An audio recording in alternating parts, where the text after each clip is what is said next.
All right, that should work, I think. It says we are streaming live. So let's see if we are. There we go.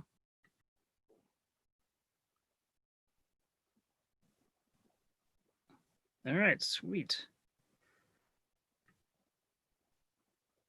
Let me just get this ready here. All right. We'll give everyone just a minute.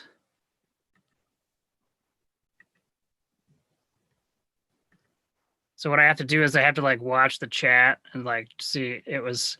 So what I learned Friday was I shouldn't be the one trying to watch the chat because there was like a ton of questions coming in,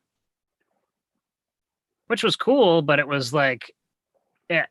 So I was like, Tina, we got like either someone else has to do it or like I can't try to like facilitate and think what someone said when like people are typing in questions. It was great. I love the interactivity because most of the podcasts we've done, all the podcasts are just like you're just recording. So you don't know if people are they going to ask a question or they like, so you get, I mean, a podcast is kind of weird because you never really get feedback unless someone sends it to you. Makes sense. It's a very one-sided like conversation you're having, which is cool, but it's also, it's one of those things that, anyways. All right. So welcome everybody. This is our office hours live. We're just trying something different. And, last time I did it with Ryan and we had fun. I don't know if anybody else did, but we did.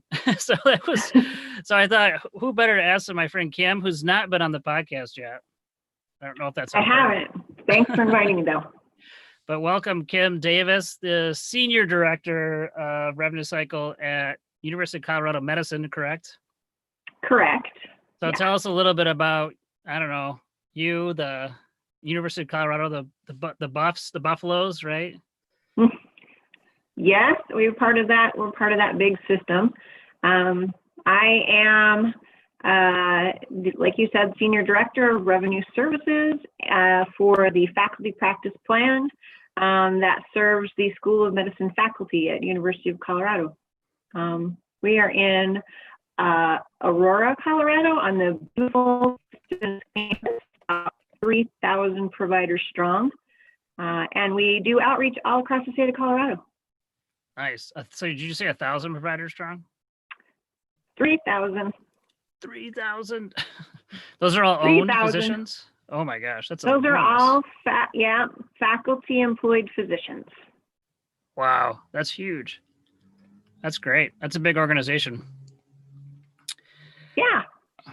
Awesome. So have you been in Colorado for a long time, or is this like, how long have you been there? I've been at University of Colorado Medicine for 12 years, for about 12 years. Been in the state of Colorado much, much longer, more than 40 years. So you were born there. Absolutely. Yes, absolutely. Fantastic. So Kim, what are some of the things you're working on today? What's today look like for you?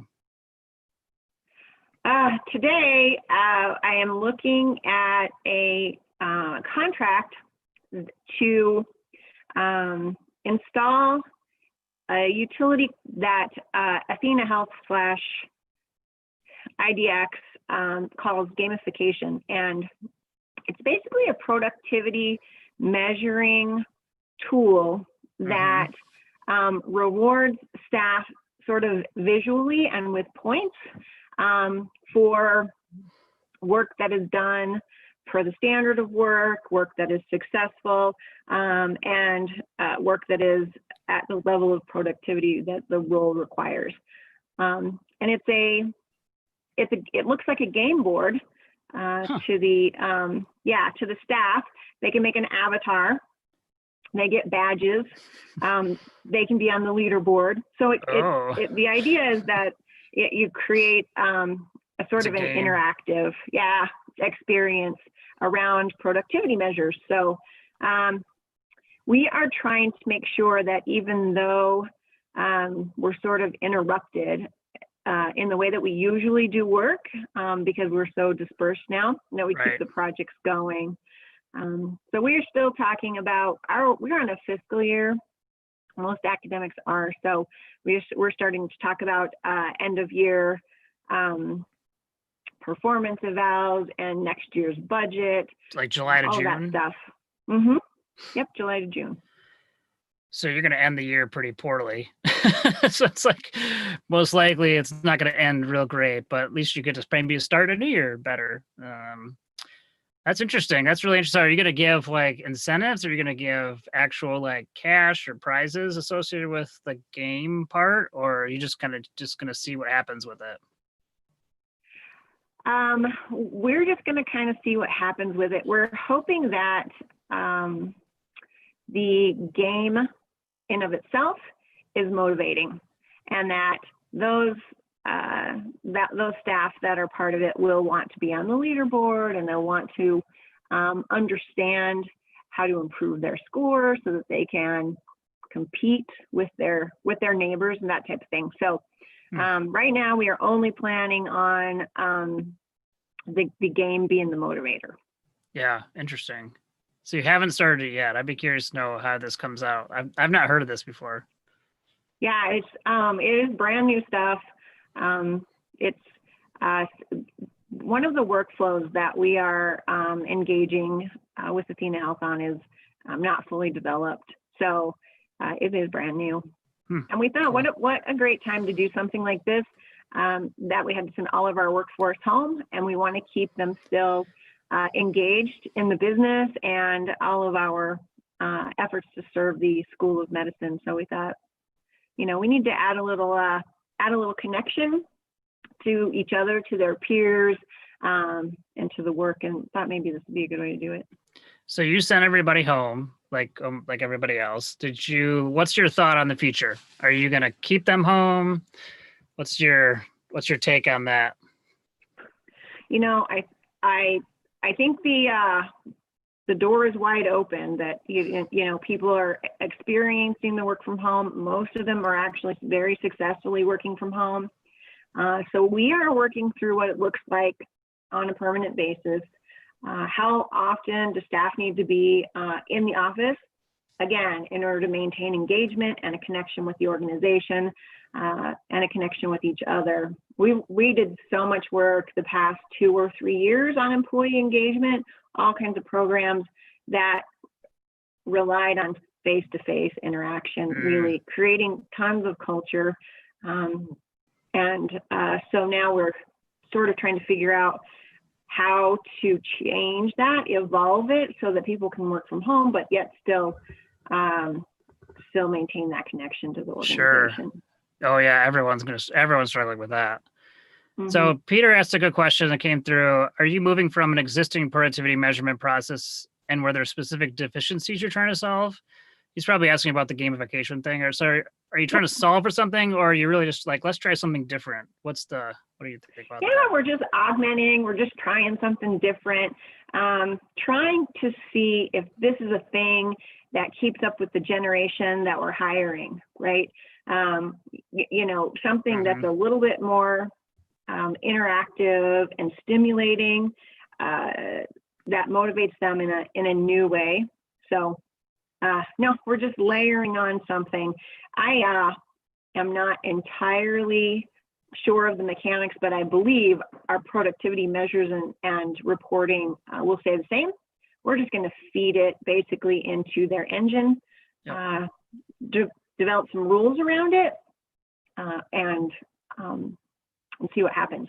The foundation really relies on both the organization and the staff understanding what they call gold standard work looks like. So every scenario has an expected series of steps that achieve the best possible outcome, right? Especially the first workflow we're doing is resolving test edits, if everybody knows what test is, and resolving denials.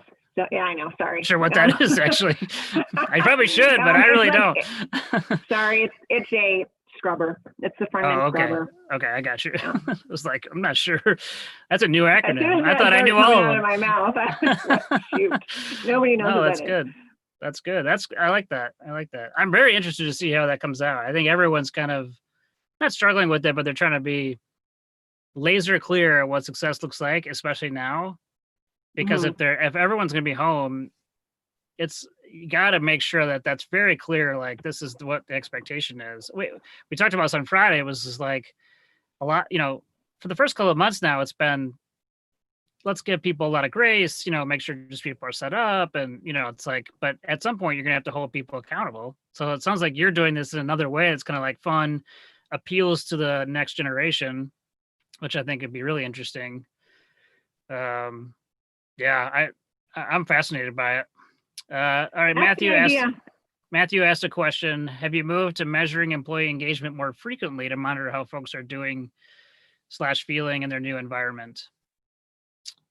It's a good question. That's a really interesting question. So I tasked the operational group of my directors during their last evaluation with creating a outcome of resulting in higher retention, better onboarding,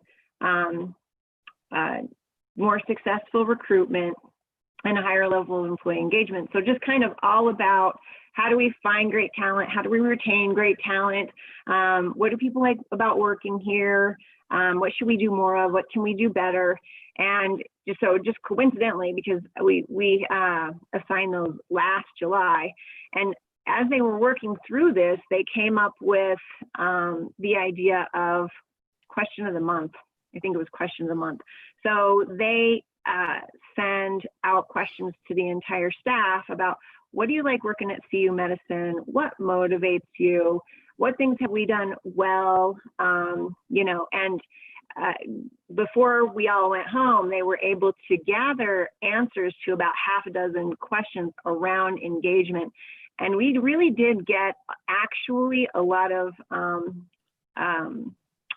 responses that revolved around, I like knowing how I'm doing. I like the feedback. I like knowing when I'm excelling. And I like hearing what other people are doing. So we did get really a lot of great feedback that we were able to put into action. And it just coincidentally feeds into this gamification. No, that's great. I mean, I remember Gallup's employee engagement work, but one of the things they found is like the foundation of the kind of they would call it like the pyramid. The foundation was, I know what's expected of me. And if you don't have that, it doesn't matter if you're developing people, all this pay, none of it, all other stuff doesn't matter. Is like they don't know what's expected of me, and they don't have the equipment and tools to do their work right. Those are the bottom things. So it's fascinating that always kind of comes out when people do their own work. It's like, yeah, I need to know like what is success? What is it I'm being measured on? So that, and I think for too long, people have just been shying away from talking about people's performance. But it's like it's a thing. Let's make sure we talk about it, because if we don't, people are just left in the dark. No one's getting anything good done. That's good. That's great. Yeah. So so as you've been shifting, it sounds like you guys have been doing a bunch of work on like hiring and engaging your employees and making sure that they're best.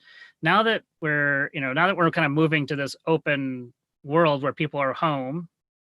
Now I've been talking a lot about, I think it actually opens up the market, the market for people, for talent, into a whole new world, right?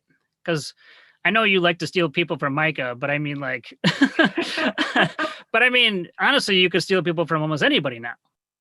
Right. So how have you been thinking about that? Like, what does that look like to bring people on and start recruiting a different talent level from different places? Have you thought about that at all, or? That's a great question. Interestingly, I have two thoughts on that. First of all, we haven't explored that a great deal right now because we are just actually not recruiting at all in the current scenario. Right. We've had coders working from home for, I'm going to guess 5 years. I don't really recall. Okay. Yeah. And as they move, as long as the employment law was friendly, we would allow them to work from wherever. We have people in Kansas and Florida, and I can't remember where. but what we found really is that that 100% work from home really causes people to lose a connection with the organization and the mission. So I think that either we have to get more creative. Maybe it's this gamification. Maybe it's just a better job at video conferencing, or we need to keep people that are closer in proximity to their peers and to their leaders, and again have the opportunity to experience our mission and be connected to the. Don't you think that's going to be less and less important to a degree? Like, I'm not you think it's important, like not as important, but potentially like the employee doesn't think it's as important. I think meaningful work is important to everybody, especially if you are at home, very isolated, and I better be doing work I really like. Yeah. Or I don't like. Why am I doing it? At an organization that you probably believe in. Otherwise, I do think that you probably suffer a greater deal of turnover at a minimum, if not other side effects. I don't know. I feel like it's important. I just feel like we haven't explored the best way to keep remote workers engaged, to keep remote workers informed about what the organization is doing, to keep them connected with their peers, especially. I just don't know if we've done the right creative work around that, but I do think it's important. Yeah. Okay, a couple questions came in. Julie asked about furloughs. Did you experience any? What percent? Not yet. Percentage? Okay. Not yet. I'm moving around a few contracts and we're not filling open positions, but I haven't had to make that kind of a move yet. Okay. And Michael, our friend Michael Mercurio, he asked you, in addition to furlough consideration, is offshoring an option? Have you done anything with offshoring? Are you considering it? We haven't done anything with offshoring. Our enterprise does not look favorably on that. At least they didn't before this public health crisis. Their view on expenses may have shifted their view on offshore resources, but prior to this, we were not allowed to explore those options. So, I mean, do you think that's going to change? I mean, it seems like everyone's going to be asked to do some cost reduction at some point. Mm-hmm. I think it might change. Again, you don't have to. I mean, you don't have to like make a declaration. I just wonder. You think that will be a different story come the other side? I think it might be for everybody. I mean, our enterprise is a little bit unique in that we are just the member for the faculty. So there is not a direct relationship with the hospitals at which they work. So the hospitals technically own the record, where the offshore group would have to go in and pull the codes from. We don't own that. We don't own that record or that system. So it's way above my pay grade is the answer. It's more complicated is what you're saying. Yeah, it's a little complicated. But you would think that those options would come under consideration, because they will also need to look at cost reduction strategies. Yeah, I mean, I can't imagine they're setting the budget right now and thinking, oh yeah, the same cost for this 2020, fiscal year 2020 is the same as fiscal year 21. I mean, there's no way they're coming up with the same equation. I can't imagine that's the case. Absolutely not. Interesting. Very interesting. Switching gears just a little bit, what have you done and what are you guys doing around creating a touchless like access environment? Like registration, all those financial counseling, that kind of thing. Mm-hmm. Everybody on Epic, I think, is real fortunate to have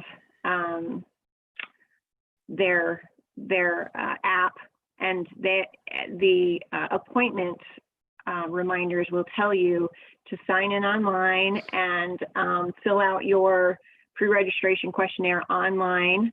The only thing that they are not able to solve for near as I can tell is the signing. We have a huge surprise billing legislation in Colorado, very yeah, very cumbersome. And the patient has to sign every time that they have been informed of and understand that surprise billing legislation. So anything requiring a signature, we still have to grab that pen and sign that pad. So, but otherwise, they have it. You can pay your copay. You can do everything from that Epic app. Michael asked a question real quick. Just what % of activity has been recovered so far in May? So where are you at? Like against to like a year prior, you got what percentage are you guys back to normal? If there's a normal? Oh, we're probably going to come in right around 67% of last year in May. Yeah, I thought May would rebound faster, but that's better than what it's going to. That's better than other places that were hit harder. Like Colorado reopened faster than I think like Michigan did for sure. Michigan's still not really open. Right. But still, wow. Yeah, that's kind of the general sentiment I've been hearing is that patients are not coming back nearly as fast as people thought with electives. It's interesting. We're doing aggressive outbound calls to schedule to try to get people in for their elective and routine services. So they're starting to ramp up, but it's pretty slow. Yeah, I can imagine. Unless you really need to go in, you're kind of probably just like, I'm going to wait this out. Yeah. You know? Mm-hmm. Randy Sue asked, outside of cost reduction strategies, where in your rev cycle are you looking for opportunities as part of your go forward strategy? So outside of cost reduction, what else are you looking for as far as strategy for, fiscal year 21? Mm-hmm. Well, I think we had some big plans. We are looking at. We had big plans. We had big plans, and most of the funding has been cut for all the big plans. So, yeah, if I can get this gamification thing pulled off, it'll be my miracle for fiscal year 21. Because we just aren't funding very many projects. We were looking to do an RFP for the claims scrubber. We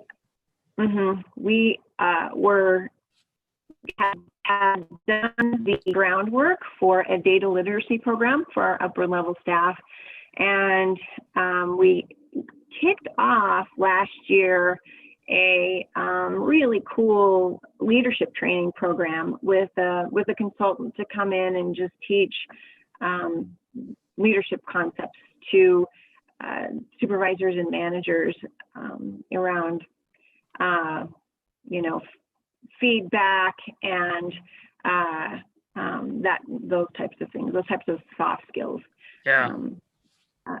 And people loved that. They got to get together with their peers for an entire day every other month and share their stories, share their pain, get feedback. There were mentoring groups. And we were going to do that again in this coming year because it was just so well received.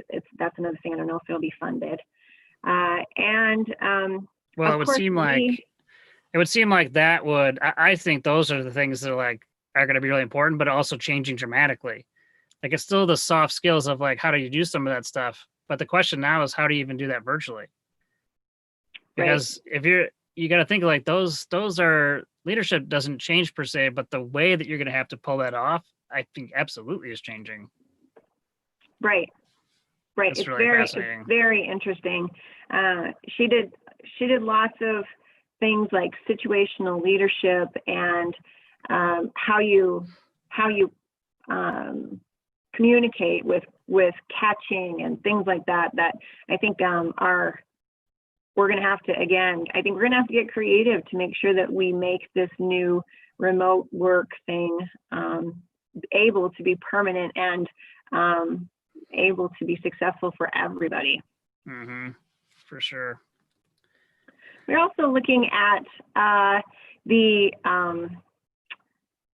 outbound connection for self-pay balances as far as the new apps that analyze the guarantor's ability to pay, presents them with offers right there on their phone. No login, no account sign up needed. We've evaluated a couple vendors with that functionality. I think the patient engagement alone with that kind of tool is a high value project. Yeah, for sure. Interesting. Good. That sounds good. Back to that point real quick. Michael had another question. He said, we are having MDs call patients. Is your organization doing that too?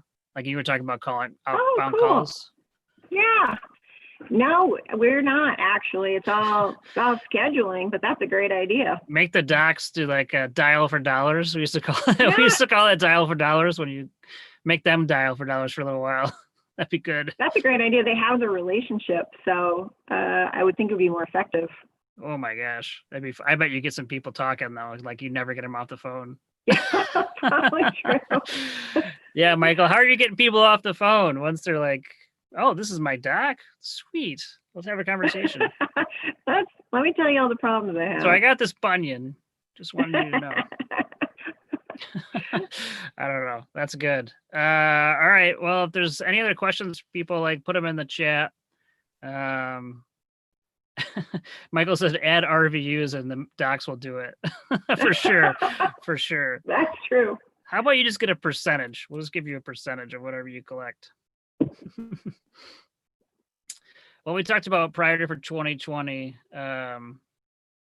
Doug asks, when do you forecast being back to 100% pre-COVID on revenue? What's your answer to that question? I know my answer, but I want to know yours. I am going to guess, September, I think. That's early. You think? Oh, gosh. I'm optimistic. I'm always hopeful. I'm always the hopeful one. My answer is actually never. I don't actually think we'll go back.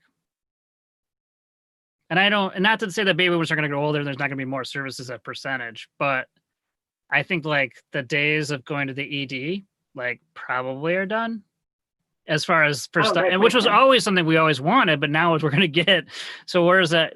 You're just not going to go. Like, you're not going to do it. I took my daughter to the urgent care because we thought she hurt her arm or whatever. We didn't even get out of our car. They registered for the phone, right? And they said, we had to get an x-ray, but unless you're getting an x-ray or something, or like they actually had to look at you, they were all doing it over the phone. Well, I'm like, well, why am I coming? Like on a normal thing, why would I come in? Why wouldn't I just do that through Amwell, through my app, or virtually, whatever it is? It just seems like, I just don't think those are coming back. Very interesting. Well, we are building out our telehealth infrastructure like crazy. That's everybody's number one priority. Not only telehealth, but the physician-to-physician consult, the e-consult visits, the responses on My Health Connection, all of that. We are building that functionality and that charge capture functionality out like crazy right now, because I think everybody believes that the nature of the visit, sick visit, well visit is probably changed forever. Yeah. Revenue, though, I'm hoping that people start coming, going to the doctor and getting their stuff taken care of, getting their elective procedures, getting their routine care, because this level is not sustainable for any facility, any practice group. Big structure, you have big infrastructure. It's hard to turn the ship so fast. So Adam asked a good question. Are you considering any renegotiation with your payers mid-contract cycle to develop incentives, better payment terms? Anything you're doing around that? Have you thought about that? No, we aren't. I think at this point, we're mostly speaking with them about keeping the telemedicine, telehealth reimbursement equal to in-person, face-to-face reimbursement. Not a whole renegotiation of the contract, but just trying to use our influence in their rate setting in that space and what they allow and continue to cover. We are doing a lot of telephone only visits, especially with our senior population. They have trouble with FaceTime and video chat. And it's really important that they maintain the levels of reimbursement. on those services beyond the health crisis. Yeah, we're doing a podcast tomorrow. Remember Dustin from UHC, from United? Oh yeah, yeah. You did a panel with him. We're doing a podcast with him tomorrow. Mel and I are, and Tina. So I want to find out what's happening on the United front and from the insurers. Oh, great. That should be good. Great. Yeah. I will tune into that. That would be really interesting. All right. Frank asks, have you seen a reduction or uptick in productivity from your follow-up staff since they've been remote? I think you said you've seen an uptick. They maintained productivity, so we were thrilled. We haven't seen an uptick. You haven't seen an uptick? Okay. No, we've seen that most people can maintain productivity working from home. We've had a few people actually request to come back in because their house is distracting. Interestingly, because the schools just got out, we had about 3 people asked to come back into the office because they felt like their productivity was suffering with all those kids running through the house. So they felt like they needed to be back in the office to be successful. Yeah, so, people are going to start figuring it out. Might not have the space to go back to. We're going to give up a big part of our footprint as we move through this evolution. We're going to give up a really big part of our footprint. In the building, I think I have 300 cubes. I would say you have 300 spots. It's got to be, you're going to move down to what? I mean, you can't be more than 50 at the end of this. Right. That's what I'm thinking. We'll do a conference room. It's like, we'll take a conference room and come in once in a while. I don't know. Yeah. I just think the days of like a cube farm, I just can't, those have to be gone to a degree. I can't imagine it continuing. No, I agree. Everybody likes it. They don't have a commute anymore. I know my wardrobe costs have gone way down. I know I made you get dressed. We had to wear a polo today. What the heck? What's going on? The other day, Friday, I wore a tie. My kids made me wear like a tie. It was ridiculous. I'm like, I haven't worn a tie. I had to remember how to tie it. I'm like, Scott, I don't know if I can do this. I did it. All right. Let's do rapid fire. I've been trying to do this during I've been trying to do this, and I did this to Ryan in office hours. So I stole this from Brene Brown, but it's all right. She can manage. But I'm gonna do 10 rapid questions, okay? For you, 10 questions. And I've been changing them up too. So I've been trying to figure out which ones work. So let's just do it. All right. Okay. Current book you're reading. What's the book on your nightstand? I am reading. Oh gosh. I don't remember the name of it. It's it's real good. Leaders Eat Last. It's an old leadership book. By Adam Grant, right? It's Leaders Eat Last, yeah. Is that what it is? Yeah. It's Simon Sinek, right? Yeah, Simon, yes. He's great, yeah. All right, name one pet peeve you have about vendors, because vendors need to hear this. They need to hear the truth.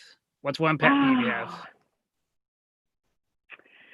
Oh, gosh. I just actually with some of the vendors I work with, they just call me too much.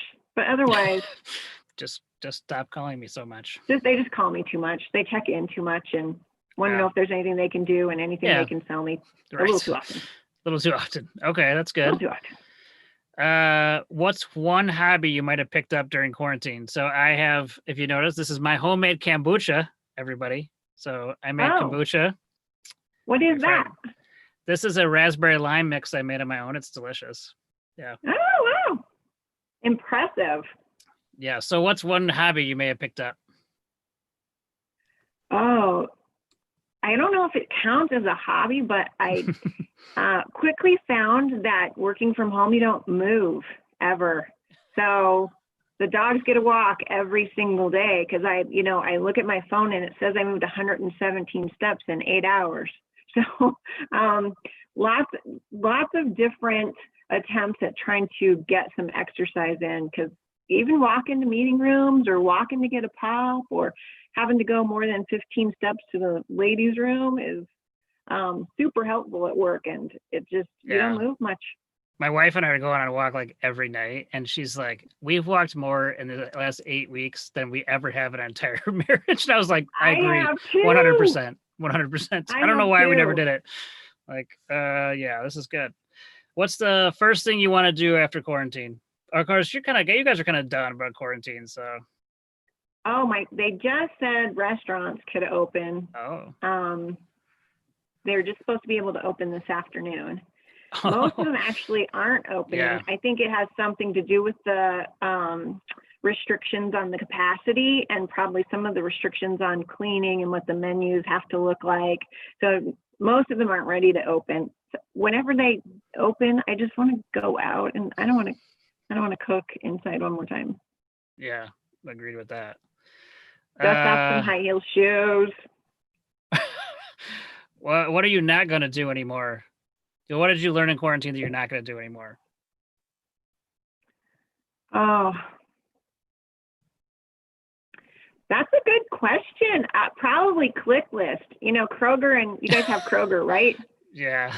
I've never had so many weird grocery orders in my life.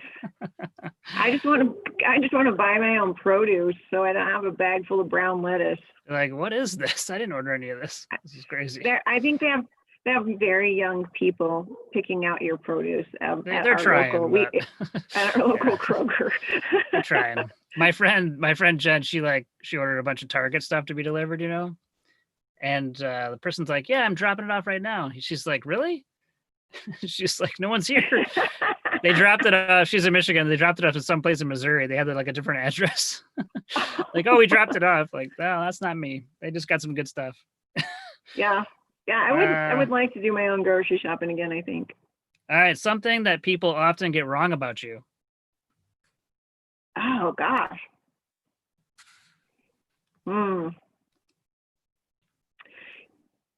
I actually have no idea what that is. I'm usually pretty quiet. You're quiet, actually. So that's probably people just mistake that for, not taking charge. Right. Or Good. lack of sense of humor. But so yeah, you're I'm funny. quiet. You're funny. Last show that you binged and loved, or movie, I guess. Oh gosh, I'm kind of an action freak. Those are my favorite shows and movies. I like action. So it's been kind of a long time. I don't usually binge. I'm not a big TV person, but I did around the holidays watch all of the Die Hard movies. Oh, I thought that's what you were going to say. Those are good. Those are good. Very good. Concert you will never forget.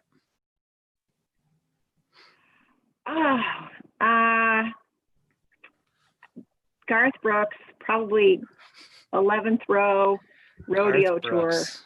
Yep, going way back to the 90s. Fantastic. All right. Last one, snapshot into your ordinary life that brings you joy. What's the snapshot? Kind of ordinary life. Ordinary life. I get to work at home with 2 puppies under 10 months old. Oh. So every day is chaos. Every day is chaos. I never know what meeting they're going to interrupt. Sometimes we didn't hear him today. We didn't hear him today. They're locked on the porch. Oh, they're. I wanted to get invited back. You stay out. That's fantastic. Awesome. Well, thanks, Kim. Appreciate it. We'll wrap up, and thanks everybody for joining and your questions. And yeah, Kim, we'll have to have you on the podcast to be official at some point here. I would love that. Thanks for having me. Thanks, Kim. We'll see you later.